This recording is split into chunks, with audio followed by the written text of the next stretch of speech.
هذا القرآن يوحدنا لطريق الخير يوجهنا الله تعالى أنزله ورسول الله معلمنا هذا القرآن يوحدنا. اور خاص کر برصغیر میں باقاعدہ ایک جشن اور ایک تہوار کی شکل یہ اختیار کر گئی ہے. جب ربیع الاول کا مہینہ آتا ہے تو سارے ملک میں سیرت النبی، میلاد النبی کا ایک غیر متناہی سلسلہ شروع ہو جاتا ہے. اور یہ بات ظاہر ہے کہ حضور پاک صلی اللہ علیہ وسلم کا تذکرہ کرنا یہ سعادت کی چیز ہے. اتنی بڑی سعادت ہے حضور پاک صلی اللہ علیہ وسلم کا تذکرہ کہ اس کے برابر کوئی سعادت نہ ہو. لیکن مشکل یہ ہے کہ ہمارے معاشرے میں آپ کے مبارک تذکرے کو اس ایک مہینے ربیع الاول کے ساتھ، بلکہ صرف 12 ربیع الاول کے ساتھ مخصوص کر دیا گیا ہے. اور یہ کہا جاتا ہے کہ چونکہ 12 ربیع الاول کو حضور پاک صلی اللہ علیہ وسلم کی ولادت ہوئی ہے، اس لیے آپ کا یوم ولادت منایا جائے گا اور اس میں آپ کی سیرت کو بیان کیا جائے گا. لیکن یہ سب کچھ کرتے وقت ہم اس بات کو بھول گئے کہ جس ذات اقدس کی سیرت کا یہ بیان ہو رہا ہے اور جس ذات اقدس کی ولادت کا یہ جشن منایا جائے گا یا جا رہا ہے، خود اس ذات اقدس کی تعلیمات کیا ہے، اور اس تعلیم کے اندر اس قسم کا تصور موجود ہے یا نہیں. تاریخ انسانیت کا عظیم واقعہ، اس میں کسی مسلمان کو شبہ نہیں ہو سکتا کہ حضرت صلی اللہ علیہ وسلم کا اس دنیا میں تشریف لانا تاریخ انسانیت کا اتنا عظیم واقعہ ہے کہ اس سے زیادہ عظیم، اس سے زیادہ پرمسرت، اس سے زیادہ مبارک اور مقدس واقعہ اس روئے زمین پر اس سے پہلے اور اس کے بعد پیش نہیں آئے گا.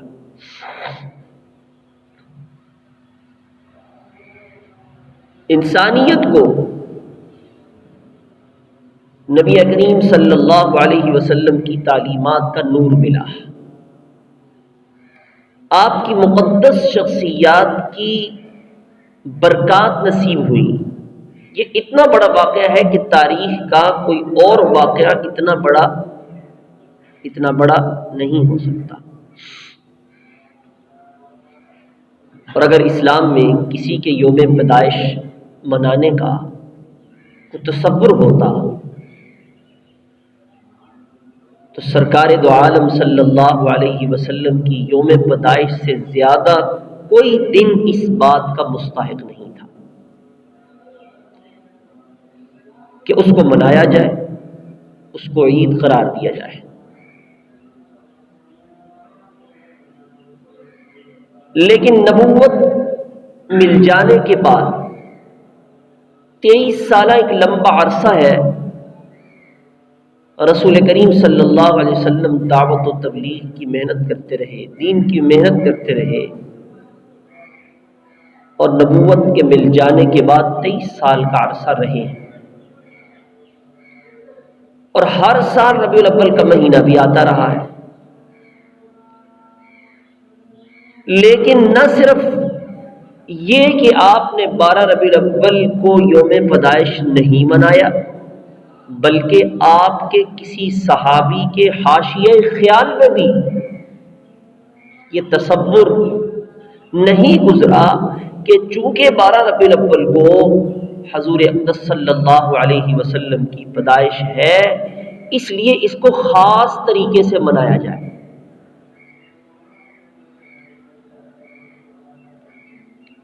اس کے بعد سرکار دو عالم صلی اللہ علیہ وسلم جب اس دنیا سے تشریف لے گئے، تقریباً 1.25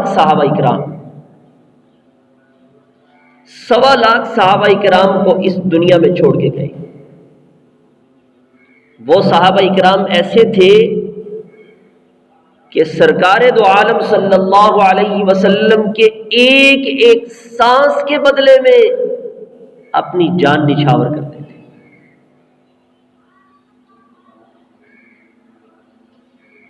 آپ صلی اللہ علیہ وسلم کے جانی سار، آپ کے فداکار، آپ کے عاشق زار، لیکن کوئی ایک صحابی ایسا نہیں ملے گا جس نے اہتمام کر کے یہ دن منایا ہو، یا اس دن کو جلسہ منعقد کیا، یا کوئی چراغاں کیا ہو، یا کوئی جھنڈیاں سجائی ہوں۔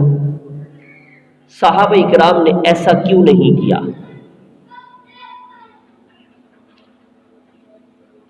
اس لیے کہ اسلام کوئی رسموں کا دین نہیں ہے،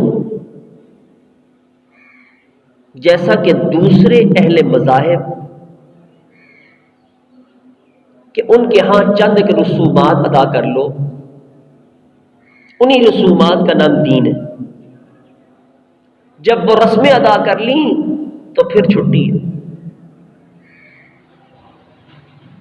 تو اسلام رسموں کا دین نہیں ہے، بلکہ یہ تو عمل کا دین ہے۔ پیدائش سے لے کر وفات تک، مرتے دم تک ہر انسان اپنی اصلاح کی فکر میں لگا رہے۔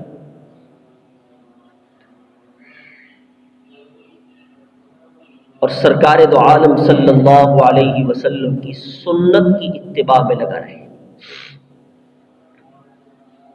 پھر یہ پیدائش کے بنانے کا جو تصور ہے،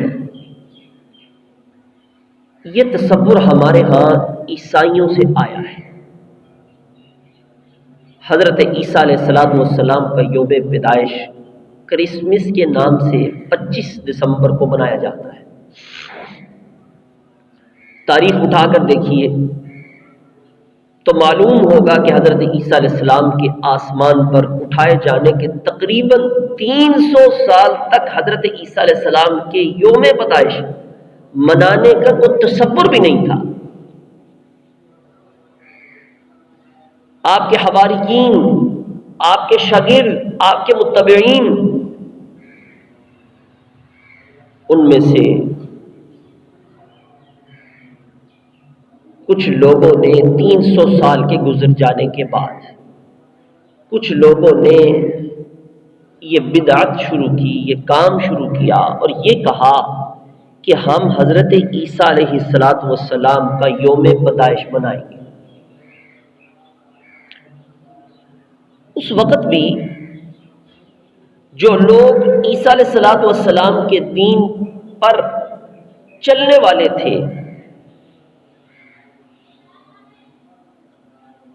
وہ بھی جب انہوں نے یہ سلسلہ شروع کیا تو اس سے کیا کہ حضرت عیسیٰ علیہ السلام کی تعلیمات میں یوم پیدائش منانے کا کوئی ذکر نہیں ہے، لہذا ایسا کام ہمیں نہیں کرنا چاہیے۔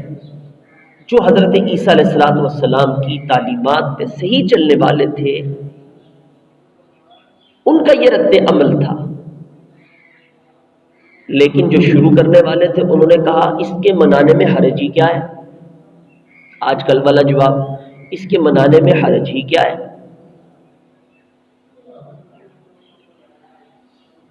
تو انہوں نے یہ کہا کہ ہم ایسی کوئی بات، اس میں ایسی کوئی بات تو نہیں ہے،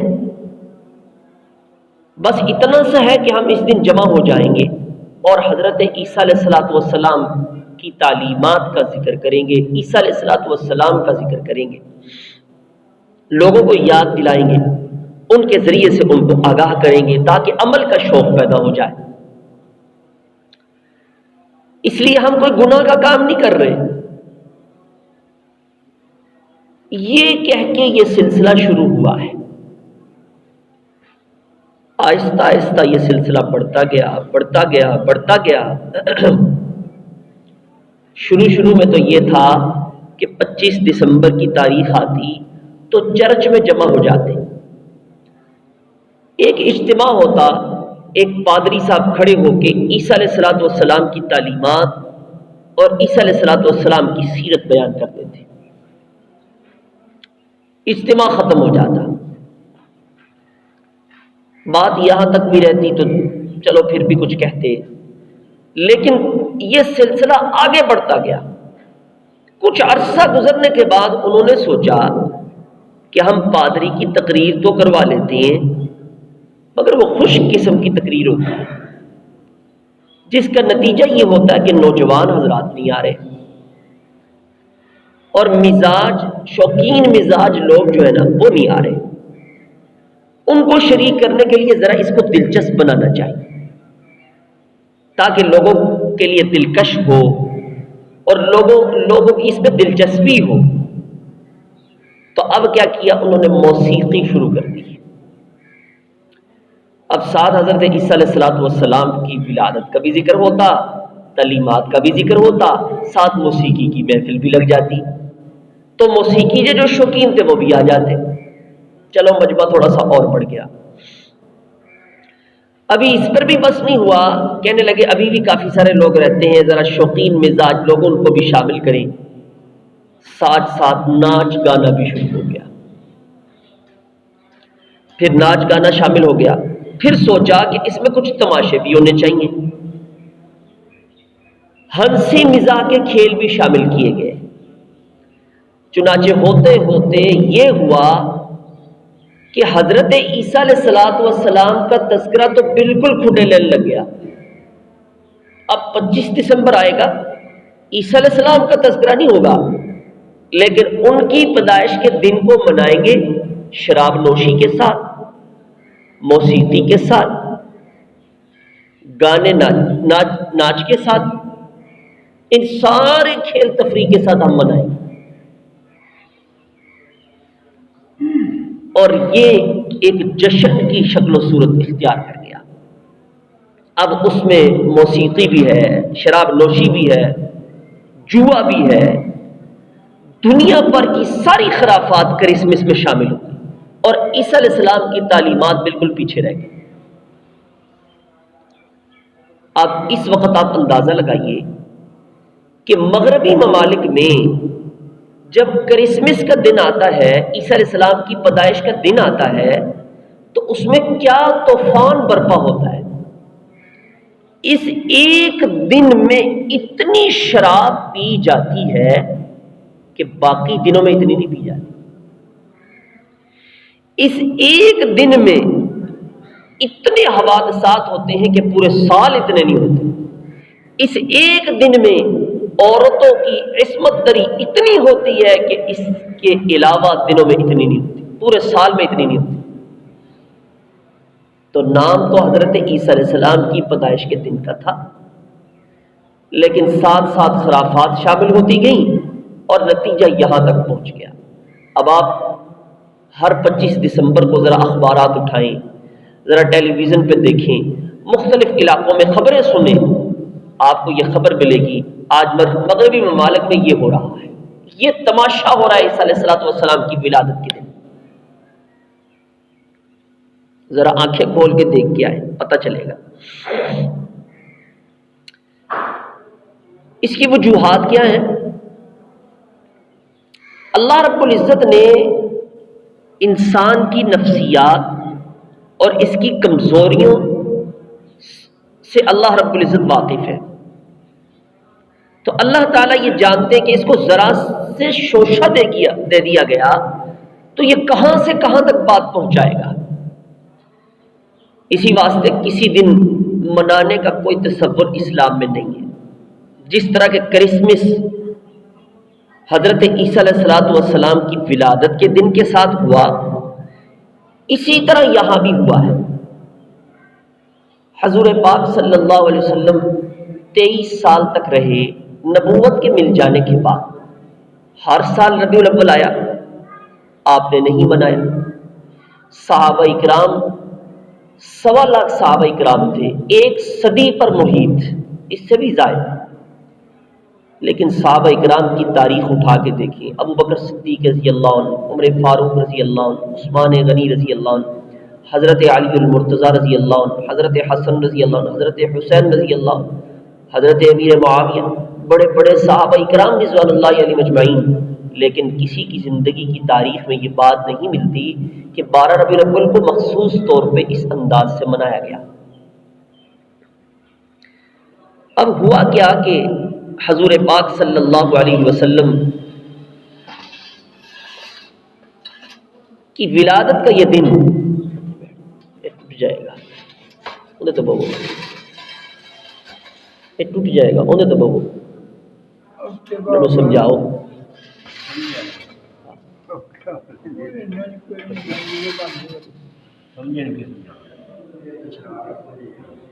تو سیرت کا جو ابتدا ہوتی ہے جلوس اور جلسے کی، یہ بھی حضور پاک صلی اللہ علیہ وسلم اور صحابہ اکرام کے زمانے کے بعد ہوتی ہے، میلاد کی شکل و صورت۔ شروع میں تو یہی کیا کہ اس بادشاہ نے میلاد کا سلسلہ شروع کیا، صرف یہی ہوا کہ آپ صلی اللہ علیہ وسلم کی سیرت کا بیان، آپ صلی اللہ علیہ وسلم کی نعتیں پڑھی گئیں۔ اور اب دیکھ لیجئے کہ وہ کہاں تک نتیجہ پہنچ چکا ہے، یہیں تک بند نہیں اور آگے بھی جائے گا۔ جیسے جیسے زمانے کا بعد ہوتا جائے گا، یہ وہی شکل و صورت ہوگی جو عیسیٰ علیہ السلام کی پیدائش کے دن کے ساتھ لوگوں نے کی ہے۔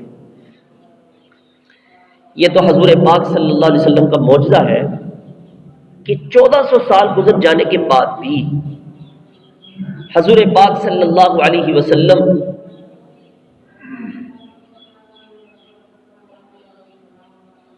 سے اتنے وقفے کے باوجود بھی الحمدللہ نوبت ابھی تک وہاں نہیں پہنچی جس طرح عیسائیوں کے ہاں پہنچ چکی ہے۔ لیکن ہم ابھی بھی دیکھیں کہ روڈوں پر، چوراہوں میں، سڑکوں میں کیا ہو رہا ہے عید میلاد النبی کے نام پر، کس طرح روضہ رسول کی شبیہیں بنائی جاتی ہیں، کس طرح بیت اللہ شریف کی تصویر شبیہ بنائی جاتی ہے، اور کس طرح لوگ اس کے ارد گرد طواف کر رہے ہوتے ہیں۔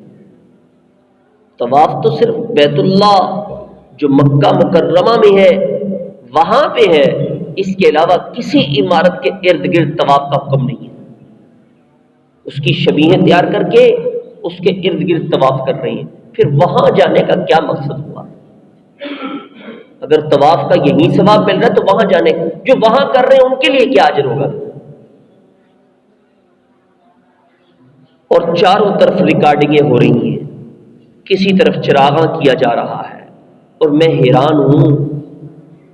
میں یہ کہا کرتا ہوں کہ یہ تو اللہ بھلا کرے چائنا والوں کا کہ وہ چائنا کی لائٹیں آ گئیں، وگرنہ تو اپنے عمل سے عشق رسول ثابت کرنا بھی بڑا مشکل کام ہو جاتا ہے۔ جتنا بڑا عقل پہ دیکھیں کیسے پردے ہیں، جتنا بڑا مہمان ہوتا ہے اسی کے انداز سے استقبال بھی ہوتا ہے۔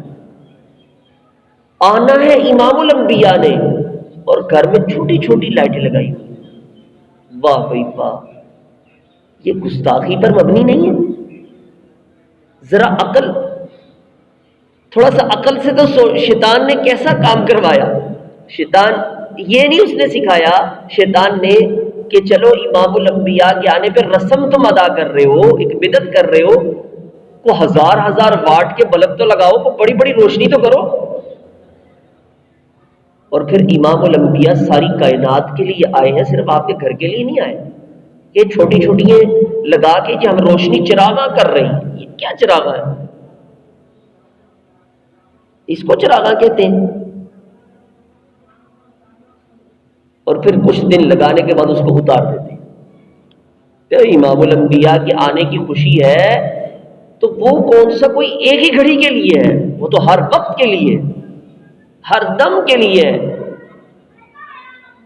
سچی بات ہے، بچہ جب گھر میں پیدا ہوتا ہے صرف پیدائش کے دن کی ہی خوشی ہوتی ہے یا آگے بھی خوشی چلتی رہتی ہے؟ اور کچھ تسی بھی بول لو کہ میں اگے بھی خوشی چلتی رہتی ہے نا. بچہ جدوں تک چلن دے قابل ہے نا تو خوشی بدتی رہتی ہے. یہ عجیب خوشی ہے کہ وہ ایک شیطان نے سجائی، ہم اس کے چل پڑے ہیں، لیکن سوچتے نہیں ہیں کہ اس میں کیا کیا خرافات ہیں. اگر یہی جھنڈیاں لگانا، یہی لائٹیں لگانا عشق رسول کا ثبوت ہے تو صحابہ تو بیچارے پھر ان کے متعلق کیا کہیں گے؟ ان کو تو لائٹ کا زمانہ تو ویسے ہی نہیں ملا. لائٹ تو یہ 1815 میں یا پتہ نہیں 1915 اس میں ایجاد ہوئی ہے، مطلب آئی ہے یا اس سے پہلے آئی ہے، لیکن سپیکر کا دور اس میں آیا ہے.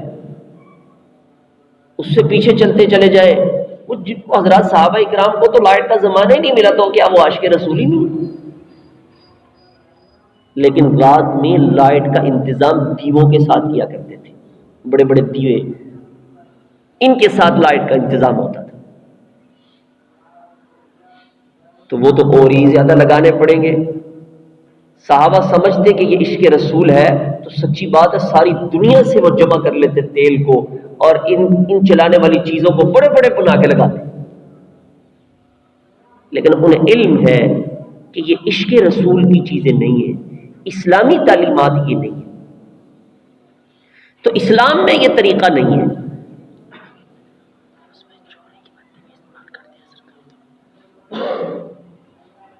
اور یہ حقیقی بات ہے، مولوی صاحب کہہ رہے ہیں کہ اس میں چوری کی بتی بھی استعمال ہوتی ہے. دیکھو ایک ہے نا اپنے ہی میٹر سے استعمال کرنا، ہاں یہاں ہو رہی ہے، باہر آپ جا کے دیکھیے ذرا، شہروں میں مین لگائی ہوتی ہے لائٹیں، وہیں پہ تارے لگائی ہوتی ہیں، اور چوری کی بتی استعمال کر کے بھی سرکار کا میلاد منایا جا رہا تھا. فرمایا ایک ذرے کے برابر بھی کسی کی چوری کی ہے نا تو اس کا بھی حساب دینا پڑے گا. تو سب سے بڑی خرابی اس میں یہ ہے کہ سب کچھ یہ دین کے نام پہ ہو رہا ہے، اور یہ سب کچھ حضور اقدس صلی اللہ علیہ وسلم کے مقدس نام پہ ہو رہا ہے.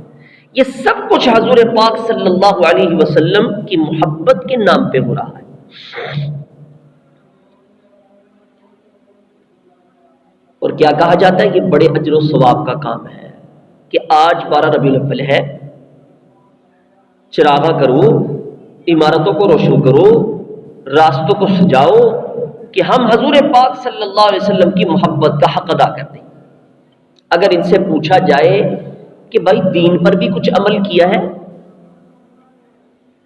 کہتے وہ ہمارے یہاں نہیں ہے، ہم تو صرف میلاد مناتے ہیں.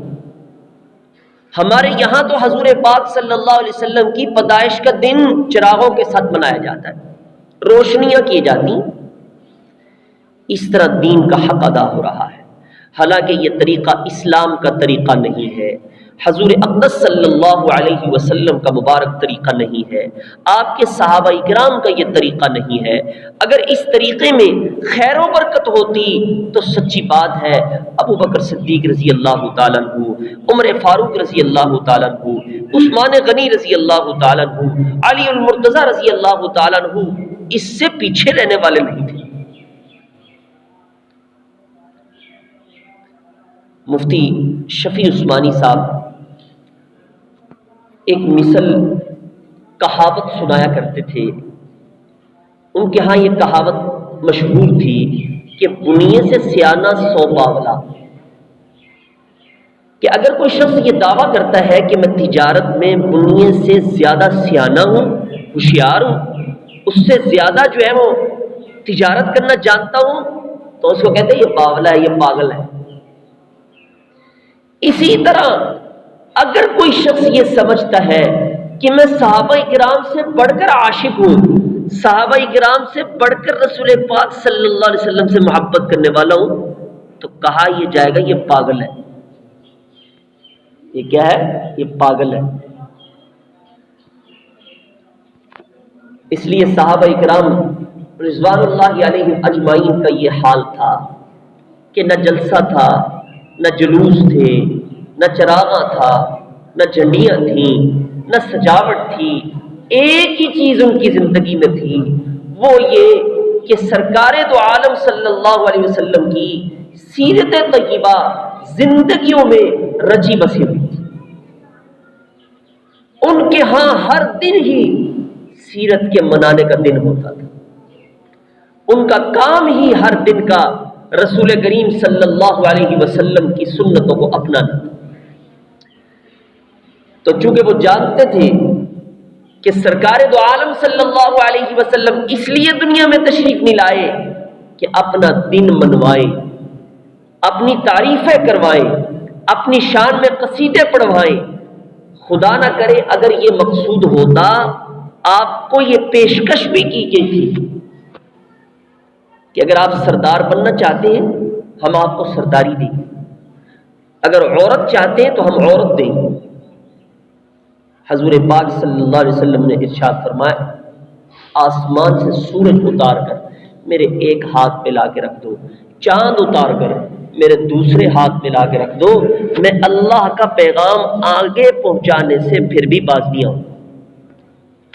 میرے دنیا میں آنے کا یہ مقصد نہیں ہے کہ میں اپنے تعریفیں اپنے قصیدے کہلواؤں، بلکہ میرے دنیا میں آنے کا مقصد یہ ہے اللہ کی ذات کی پہچان کرواؤں اور انسانیت کرو اللہ کی ذات کی طرف پھیر۔ اگر یہی مقصود ہوتا تو آپ سرداری قبول کر لیتے، آپ پیسہ قبول کر لیتے، لیکن سرکار دو عالم صلی اللہ علیہ وسلم نے اس بات کو قبول نہیں فرمایا۔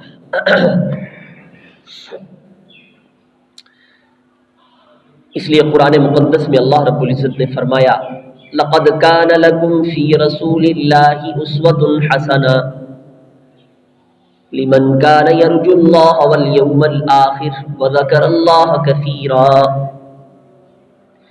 فرمایا ہم نے نبی اکرم صلی اللہ علیہ وسلم کو تمہارے پاس بہترین نمونہ بنا کے بھیجا ہے تاکہ تم ان کی نقل اتارو، اور اس شخص کے لیے بھیجا ہے جو اللہ پر ایمان رکھتا ہے، آخرت کے دن پر ایمان رکھتا ہے اور اللہ کو کثرت کے ساتھ یاد رکھتا ہے۔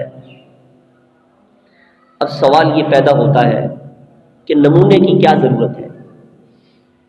کتاب کافی نہیں ہے؟ قرآن مقدس اللہ نے اتار دیا وہ کافی نہیں ہے، تو نمونے کی کیا ضرورت پیش آئی؟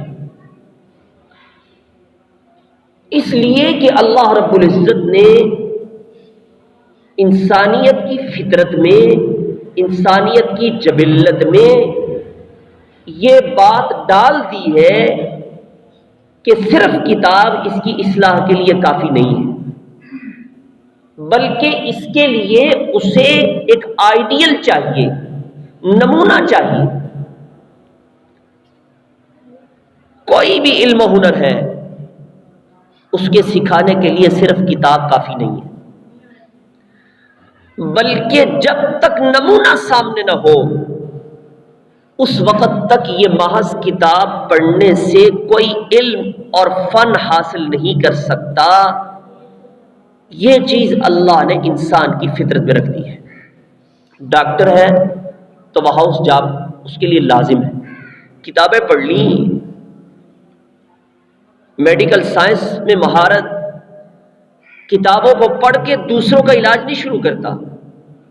اگر وہ پڑھ کے اتنا ہی سمجھدار ہے، ذہین ہے، علاج شروع کر دے تو سوائے قبرستان کے بھرنے کے اور کوئی کام نہیں کرے۔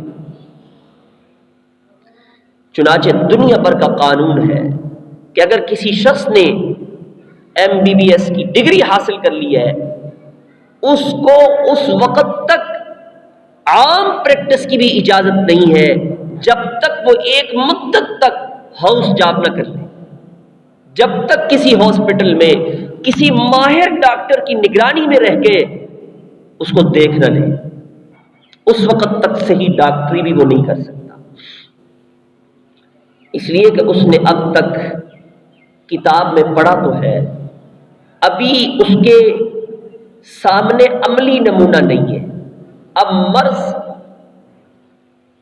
کتاب میں خوب اس کی تفصیل موجود ہے، لیکن صحیح معنوں میں علاج نہیں کر سکتا۔ صحیح معنوں میں علاج جو کرے گا وہ ایک پریکٹس کے بعد، سیکھنے کے بعد کر پڑے گا۔ اسی طرح آپ دیکھ لیں دنیا کے فنون بھی ہیں۔ کوئی بندہ بازار میں چلا جائے، کھانے کی کتابیں لکھی ہوئی ہیں، قورمہ ایسے بنے گا، حلیم ایسے بنے گی۔ اب وہ کتاب لے لے، کبھی زندگی میں اس نے کھانا نہیں بنایا، اب وہ قورمہ کے سارے طریقے کتاب میں پڑھ کے نہیں بنا سکتا، وہ کچھ اور ہی بنا دے گا۔ جس نے ساری زندگی کبھی چاول نہیں بنائے، اس کو بٹھا دیں گے، اس سے چاول نہیں بنے گے، اس کو سیکھنا پڑے گا۔ تو تراکیب پڑھ کے، عبارتیں پڑھ کے، کتاب پڑھ کے انسان دنیا کا کوئی ہنر اور فن نہیں کر سکتا۔ یہ اللہ نے انسان کی طبیعت میں بات رکھی ہے۔ اسی طرح معلوم ہوا کہ اللہ تعالیٰ نے انسان کی فطرت میں جب یہ بات رکھ دی کہ جب تک کسی مربی، جب تک کسی کا عملی نمونہ اس کے سامنے نہ ہو، اس وقت تک وہ صحیح طریقے پر نہیں آ سکتا، اور کوئی علم اور فن صحیح طور پر نہیں سیکھ سکتا۔ تو اللہ رب العزت نے انبیاء علیہ السلام کے اس سلسلے کو جاری فرمایا۔ در حقیقت اسی مقصد کو بتانے کے لیے کہ ہم نے کتاب تو بھیج دی، لیکن تنہا کتاب تمہاری رہنمائی نہیں کر سکتی جب تک اس کتاب پر عمل کرنے والا نمونہ تمہارے سامنے نہ ہو۔ تمہارے سامنے یہ قرآن کریم موجود ہے، اور اس کے اوپر عمل کرنے والا محمد رسول اللہ صلی اللہ علیہ وسلم وہ بھی موجود ہے۔ اب تمہیں سمجھ آئے گی کہ قرآن پہ کیسے عمل کرنا ہے، اس کی تعلیمات کیا ہے، اور ان تعلیمات پہ عمل کیسے کیا جائے۔ اس لیے اللہ رب العزت نے قرآن مقدس کے اندر یوں فرمایا، قد جاءکم من اللہ نور و کتاب مبین، کہ تمہارے پاس اللہ کی طرف سے ایک کھلی کتاب قرآن آئی، اور ساتھ ساتھ ایک اس کے نور آیا۔ یہ اس بات کی طرف اشارہ کر دیا کہ اگر کسی کے پاس کتاب موجود ہے اور کتاب میں سب کچھ لکھا ہے، لیکن اس کے پاس روشنی نہیں، نہ سورج کی روشنی، نہ بجلی کی روشنی، نہ چراغاں کی روشنی، بلکہ اندھیرا ہے اس کے پاس، تو اس روشنی کے بغیر وہ کتاب سے فائدہ نہیں اٹھا سکے گا۔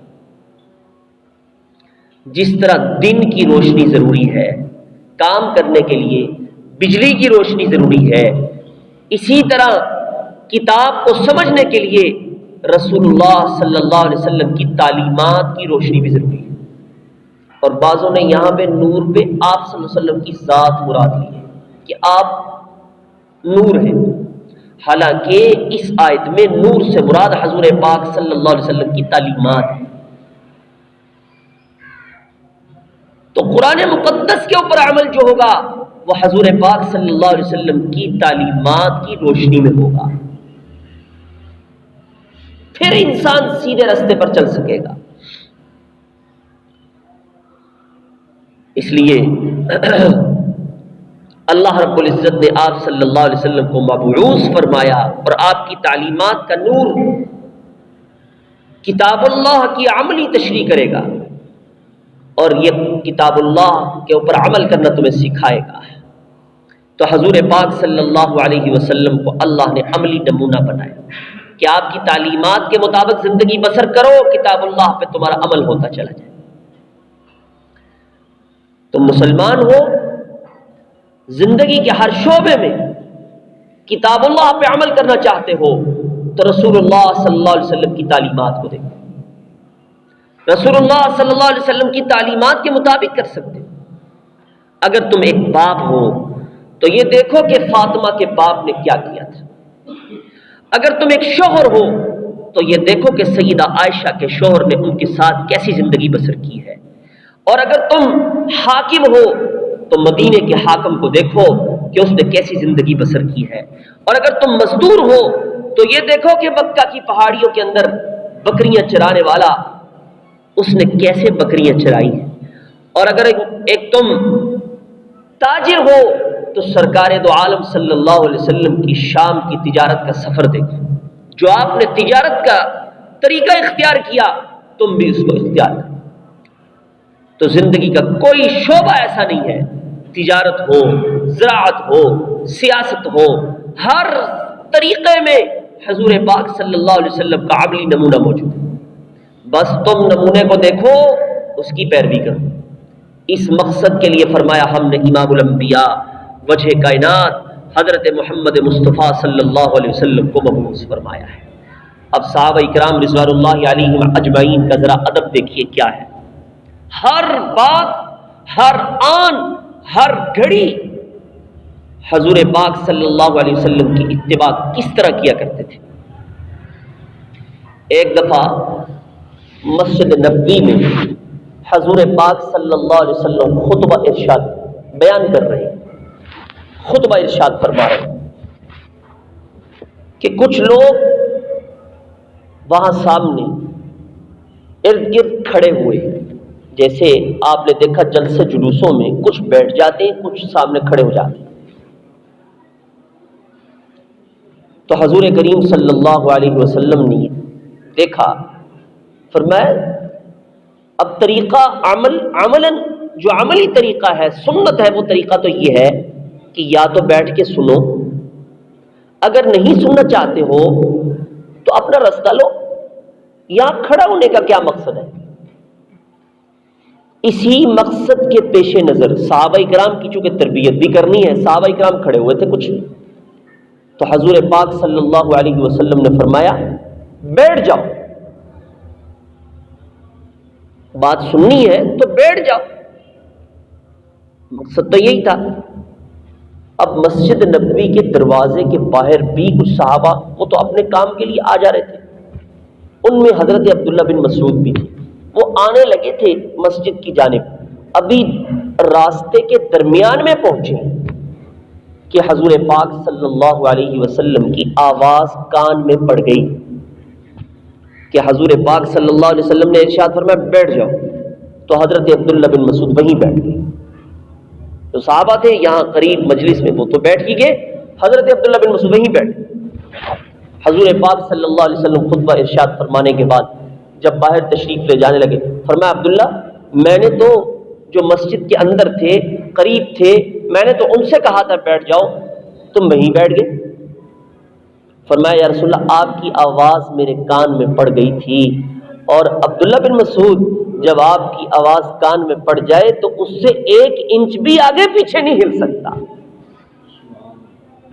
جہاں آپ کی آواز میرے کان میں پڑی میں وہیں بیٹھ گئی. یہ تھی صحابہ کی اتباع.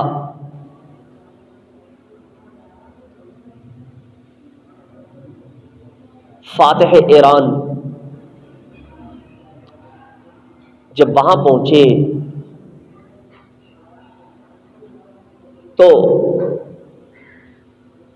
سادہ لباس میں، انتہائی سادہ لباس پہنا ہوا. جب وہاں پہنچے تو جو دربان کھڑا ہوا تھا وہ کہنے لگا کہ یہ ہمارے پاس اچھا جبہ ہے، آپ اس کو پہن لیجیے. وہ کہنے لگے، راستے میں باتیں کرتے ہوئے آ رہے تھے تو کہنے لگے کہ اگر ہم ملیں گے تو انہی لباس میں ملیں گے، اگر ہم ملاقات کریں گے تو انہی لباس میں ملاقات کریں گے. ملنا تو ملے، نہیں ملنا تو نہ ملے. اب ہوا یہ کہ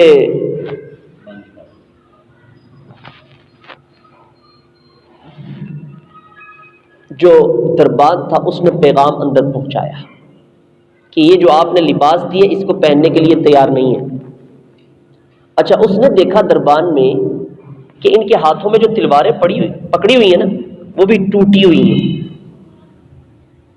اتنی کو اچھی تلواریں نہیں ہیں. تو دربان کہتا ہے مجھے تلوار دکھانا. دکھا دی. نے کہا یہ اس تلوار سے تم کسرا اور ایران کو اس تلوار سے فتح کرو گے؟ انہوں نے کہا نہیں، اس تلوار سے فتح نہیں کریں گے، ان ہاتھوں سے فتح کریں گے، ان ہاتھوں سے فتح کریں گے. انہوں نے کہا اس میں کیا کمال ہے؟ کہا اچھا جو تمہارے ہاں تلوار کو روکنے کے لیے بڑی سے بڑی مضبوط سے مضبوط ڈھال ہے نا، وہ لاؤ اور میرے وار کو روکو۔ انہوں نے کہا ٹھیک ہے، وہ مضبوط سے مضبوط ڈھال لے کے آئے۔ اب مضبوط بندہ کھڑا ہوا ہے ڈھال وار روکنے کے لیے۔ جب وہ تلوار کا وار چلایا اس کے دو ٹکڑے ہو گئے۔ وہ کہنے لگے یہ کوئی انسان نہیں ہے، یہ جو آئے ہیں نا کوئی انسان نہیں ہے، یہ تو کوئی دیو ہی لگتے ہیں، کوئی جن لگتے ہیں۔ اب جب ملاقات کے اندر باری آئی تو بادشاہ کرسی پہ بیٹھا ہوا ہے، تو یہ جب صحابہ کرام وہاں پہنچے تو کہنے لگے ہمارے نبی نے ہمیں تعلیم دی ہے، اب بات سنیں، ہمارے نبی نے ہمیں تعلیم دی ہے کہ یا تو گفتگو کرنے والے سارے برابر کھڑے رہیں، یہ نہیں ہے کہ ایک بیٹھ جائے اور باقی سب کھڑے رہیں، یا ہم سب کے لیے کرسیاں منگوائی جائیں، یا پھر یہ بادشاہ بھی کھڑے ہو کے ہمارے ساتھ گفتگو کریں۔ آگے طریقہ یہ تھا کہ بادشاہ بیٹھا ہوتا تو باقی سارے کھڑے ہوتے تھے مشورہ کے لیے۔ انہوں نے کہا ہم ایسے بات نہیں کریں گے، یا تو ہمارے لیے بھی کرسیاں لاؤ، اگر نہیں تو یہ بادشاہ بھی کھڑا ہو کے ہمارے ساتھ بات کرے۔ اب آپ دیکھیں اللہ کے نبی کی اس سنت کو یہ نہیں دیکھا کہ بادشاہ کا دربار ہے، اینوں تو دین دا پتہ ہی کوئی نہیں تے اندر کی کرنی ہے، آپ پہلے گل کر لیے بعد چ دین سکھاواں گے اینوں۔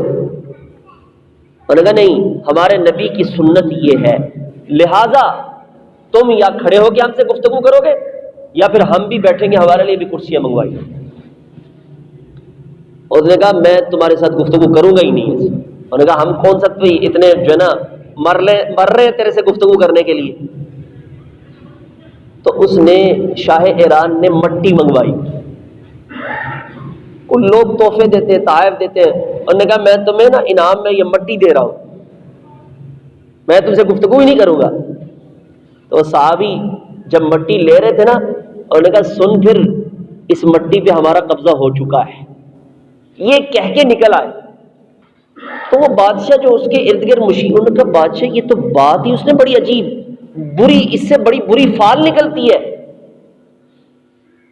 یہ جو جملہ اس نے کہا ہے یہ بڑی بدفالی ہے، ان کو پکڑا جائے، مٹی واپس لی جائے۔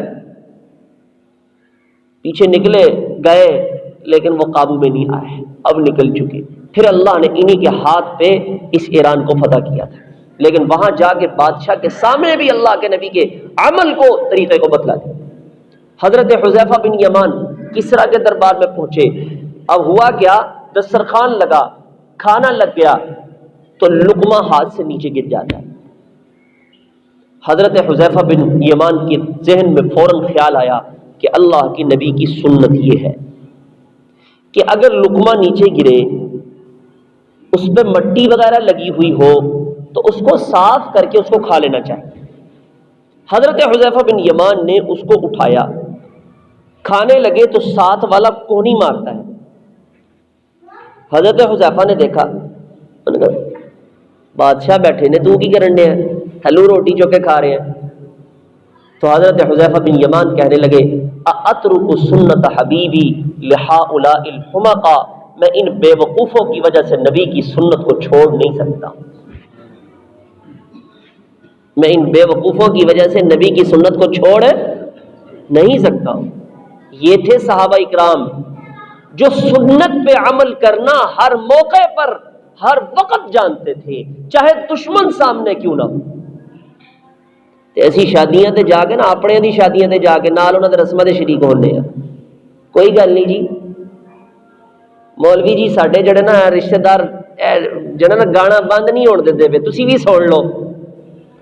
شرم آنی چاہیے، حیا آنی چاہیے کہ یہ محمد رسول اللہ صلی اللہ علیہ وسلم کے امتی ہیں اور ان کی شادی بیاہ ابھی تک گانے باجے سے فارغ نہیں ہوئی۔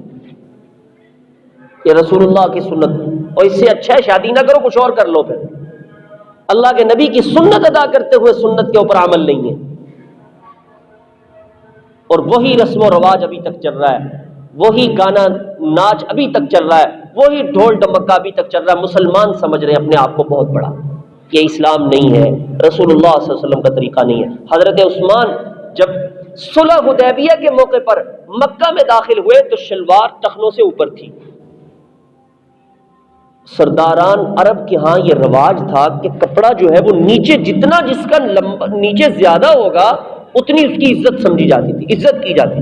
کپڑا نیچے لٹک رہا ہے نا تو کہتے تھے یہ بڑا عزت والا ہے. حضرت عثمان کا پنڈلی تک, آدھی پنڈلی تک. وہ سردار کہنے لگے حضرت عثمان سے کہ عثمان یہاں وڈیروں میں آئے ہو, سرداروں میں آئے ہو, تمہارا کپڑا اونچے ہے, اس سے عزت میں فرق آ جائے گا, آپ ذرا نیچے کریں. آپ جانتے ہیں سرداروں کو اور رواج کو بھی جانتے ہیں, ذرا کپڑا نیچے رکھیں, شان و شوکت کے ساتھ جائیں. حضرت عثمان نے اسی وقت فرمایا میں نے اپنے نبی, اپنے ساتھی حضرت محمد مصطفیٰ صلی اللہ علیہ وسلم کو دیکھا ہے کہ ان کا کپڑا ٹخنوں سے اوپر آدھی پنڈلی تک ہوتا ہے, اس لیے اگر اس کے یہاں پنڈلی میں رکھنے سے میری عزت کم ہوتی ہے تو ہو جائے, لیکن میں اس سنت کو نہیں چھوڑ سکتا. اب ذرا آئیے, ذرا میلاد کے منانے والوں سے پوچھئے تو صحیح کہ کتنی سنتوں پہ عمل ہو رہا ہے, کتنی سنتوں پہ عمل کیا جا رہا ہے. الٹا سپیکر اور لو شور رکشوں پہ اور کن کن چیزوں پہ لگا کے گلی کوچوں میں لوگوں کے امن کو تباہ نہیں کیا جاتا تو اور کیا کیا جاتا ہے؟ کیا سنت کا یہ راستہ ہے, سنت کا یہ طریقہ ہے؟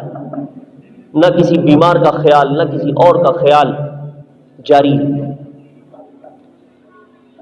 اس لیے میرے دوستو, حضور پاک صلی اللہ علیہ وسلم کی ولادت کا دن منانا خاص طریقے پر جیسے کہ آج کل کیا جا رہا ہے, یہ انتہائی غیر شرعی طریقہ ہے. اور ہم, اللہ معاف فرمائے, اب حضور پاک صلی اللہ علیہ وسلم کے نعلین کی شبیہ بنائی جاتی ہے, تصویر. اس دیکھو آپ صلی اللہ علیہ وسلم نے اس کو کہاں پہنا؟ جوتا, نعلین مبارک, آپ کے جوتے مبارک. ان جوتوں کی تصویر بنا کے اس میں اللہ کا نام لکھا جاتا ہے, اس میں درود پاک لکھا جاتا ہے, اس میں حضور پاک صلی اللہ علیہ وسلم کا نام لکھا جاتا ہے. کیا یہ بےدبی نہیں ہے؟ کچھ تسی بھی بول لو, بےدبی نہیں ہے یہ؟ نعلین ہے امام الانبیاء کا, تو اس کا کیا مطلب؟ اس میں اللہ کا نام لکھو, اس میں کلمہ شریف لکھو, اس میں قرآن لکھو. اور آج یہ اس دفعہ کا نیا ایک اور آ گیا ہے, غباروں پر جشن عید میلاد النبی, نیچے محمد الرسول اللہ لکھا ہوا ہے. ان کو پانی سے بھرا جائے گا, ہواؤں سے بھرا جائے گا, بچوں ان کے ساتھ کھیلیں گے, کھیلنے کے بعد جب وہ پھٹ جائے گا تو وہ نیچے گرے, وہ نیچے ہی پڑا رہے. یہ بےدبی نہیں ہے تو اور کیا ہے؟ یہاں چلے جائیں ذرا 12 ربیع الاول کی رات میں ماڈل بنائے ہو, اور پہلے خاص ہے کہ عورتیں آ کے اس کے طواف کریں گی, اس کے اوپر پیسے پھینکیں گی, پھر اس کے بعد مرد آ کے پیسے پھینکیں گے. یہاں پہ بس نہیں ہو رہا, اب کئی جگہوں پہ باقاعدہ ڈانس کی مجالس قائم ہو رہی ہیں. ہم اس وقت کہتے تھے رک جاؤ, باز آ جاؤ, اب یہ بھی شرما رہے ہیں کہ یہ کیا ہو رہا ہے. خدا را اب بھی باز آ جائیں, اب بھی باز آ جائیں. حضور پاک صلی اللہ علیہ وسلم کی اسلامی تعلیمات کے مطابق عمل اپنی زندگی کو لائیں, سنت کے مطابق اپنی زندگی کو لائیں. یہ سب سے بڑا بہترین ربیع الاول کا مہینہ منانا کہ آپ صلی اللہ علیہ وسلم کے طریقوں کو اپنایا جائے. آپ کا ذکر خیر ہر گلی میں کریں, ہر چلتے پھرتے کرتے رہیں, کوئی جلوس کی ضرورت نہیں. جب اپنی شکل و صورت, اپنا لباس امام الانبیاء کے طریقے کے مطابق ہوگا, بتانا نہیں پڑے گا یہ عاشق رسول آ رہا ہے, خود دیکھ کے ہی پتہ چل جائے گا.